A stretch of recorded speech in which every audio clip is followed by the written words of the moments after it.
Okay, Lavs, I feel not worthy with doing this interview now, mate, because it was only last week that you beat Northampton away in the Cup. 1 week on, how are you feeling about that? Yeah, all good, mate. Yeah, back down to earth now. Obviously, got games now. You're here at Lattimer Park. We've got Richard today, so it's back down to earth, mate. Yeah. Yeah, so what I want to talk about is not necessarily the Northampton game itself, but mainly the build up to it. So let's start with the draw. Where was you when the draw was made? I was at home with the wife and the two kids. Yeah, just watching it on TV, really. So when the draw came out, I didn't know what to make of it at first, and I thought, wow, that is a massive draw for Kettering in the club, because obviously local derbies, 4 leagues higher. Yeah, good draw. Was there any other teams that coming out first we thought, oh yeah, I fancy a crack at that? Yeah, probably Birmingham and Wrexham, because obviously they're big clubs, maybe away. They get like 20,000. That would have been a good draw. But listen, take Northampton all day long. Yeah, so I'd imagine that your phone was pinging quite quickly after that draw. It was, mate. Yeah, I had a few phone calls, a few messages, like, yeah, as you do. Yeah. So how difficult was it as a manager? So because obviously the draw was made a few weeks before the game itself. So how difficult was it to try and get a bit of normality amongst the, understandable buzz in the club? It was hard, mate, but you have to try and keep your feet on the floor, didn't you? So we had league games before then, so we just played it down really up until the week before. And then obviously the week before I was doing interviews every day, every night on the radio, etc., etc. But yeah, it was all worthwhile, mate. Was it quite draining experience for you?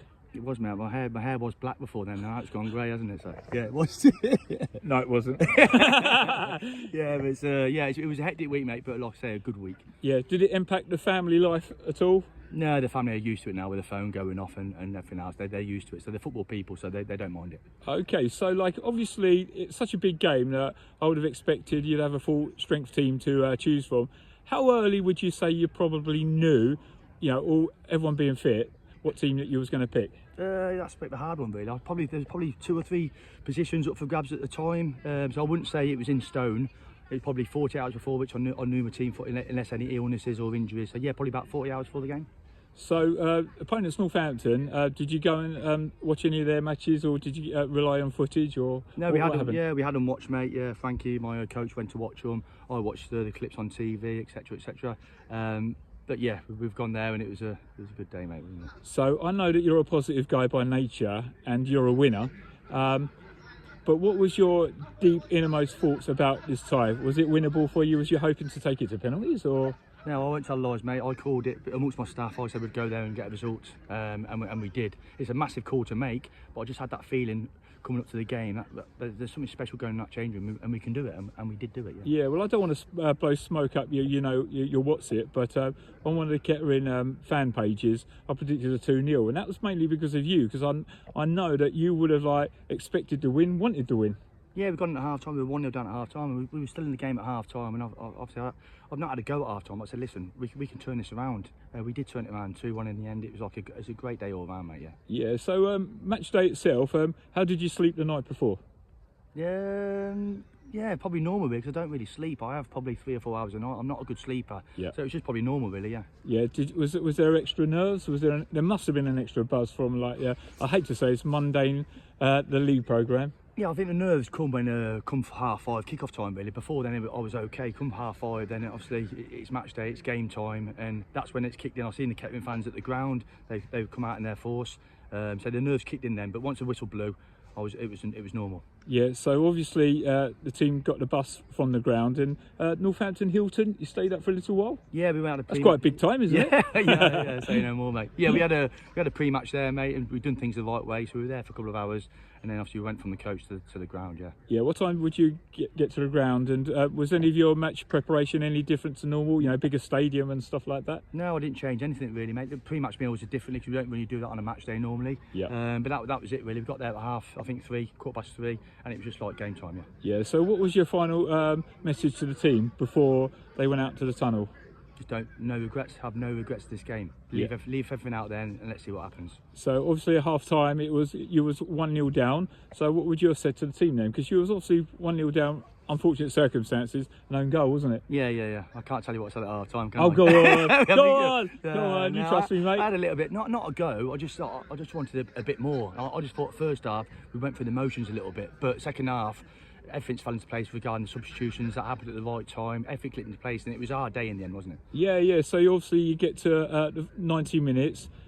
You must, at the back of your mind, started thinking about penalties. But what was the general mood amongst the lads and yourself and your staff? Yeah, we never got to 90 minutes, and obviously we went into extra time then, and then I think the clock stopped on 1 minute 18. I don't know why that did stop, but it stopped for 1 minute 18, and it's like 2 minutes left. Yeah, we were winning 2-1. I was thinking, put that clock back on. And I was having to go at the fourth official, how long left, and they said like a couple of minutes, and last minute, and then obviously when that final whistle blew, and Jed's got the ball, and obviously he's kicked upfield, and it was game over, and I was just so electric, mate. Yeah. Blimey, lads, you're getting ahead of yourself at the moment, mate, because we haven't even scored the winning goal, have we? With no Ranger. Mate, yeah. So what was that emotion like? Oh, that emotion. Well, you won't believe me now. Niall was coming off at full time, and I said to him, "Have you got another 5 minutes in you?" And he said, "Yeah, I can do another 5 minutes." Really? Hence keeping him on the pitch. Obviously, he scored the winner, hasn't he? So he scored, then he obviously come off. Okay, what was the reason why he was going to be? He was cramping up, mate. It wasn't a predetermined. No, he was cramping. I could see he was struggling. Like, so I did ask him. I said, "Have you got another 5 minutes in you?" And he said, "Yeah, I've got another 5 minutes in." And obviously, it worked, didn't it? Got a bit of physio, sort of he was fine, in the break. And it's a great goal, a great ball in by Luca Miller, a great header, and then obviously Niall does what he does, scores, and then comes off. Yeah, yeah, milking the applause. yeah. So obviously the goals happened. Now, the tie's turned on its head. Now we're talking, as opposed to like penalties, you've got a league to defend now. So did you do anything differently with the team? No, not really. No, Tuesday, Thursday training as normal. Coming into obviously match day today. The league's the bread and butter, mate. So I'm all focused now for the next 3 weeks on the league. Yeah. And then when Doncaster comes in a few weeks' time, then we'll look at that. And yeah, just a couple more things. Obviously you're starting to hit national headlines. I've just got to say quickly, it was refreshing to see a manager go straight over to the fans as opposed to the BBC Live crew. Was that just a natural reaction for you to just go and milk the moment with the fans? Nah, that's me, mate. The fans are there week in, week out. The TV's the TV, isn't it? It's not there week in, week out. That day's for the fans, and obviously that's why I go over there and celebrate with the fans. These Poppy fans are going to love you even more with that answer. Yeah. So obviously it would have been a great Saturday night.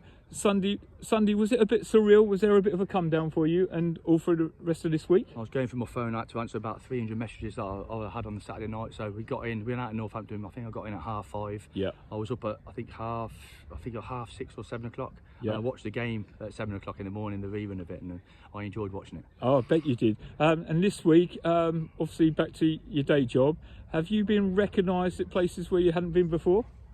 No, probably not, mate. No, obviously where we're working at, people know me from playing anyway, so I don't think anything's changed really, mate. I'm just a normal person doing a normal job, so yeah, nothing changes, mate. So cup football is temporary, but the real bread and butter is the league. So how are you going to get the team now to focus on the league before your next game against Doncaster? Yeah, well, that's my job. I do that week in, week out, and I know today I'll get on focused on this game today, going into Doncaster game in 3 weeks' time. So we'll approach that like differently, but up until now it's a league for me. Yeah. Well said, mate. Well, I'm going to let you get back to your match presentations, but I really do. Not only do I appreciate the time here, but also the time that you took to reply to a couple of private messages from me. So I just want to get that on record saying thanks, lads. No, you're top man, mate. Anytime, mate. Anytime. Okay, cheers, buddy. Good luck. Thanks very much, mate. You take care.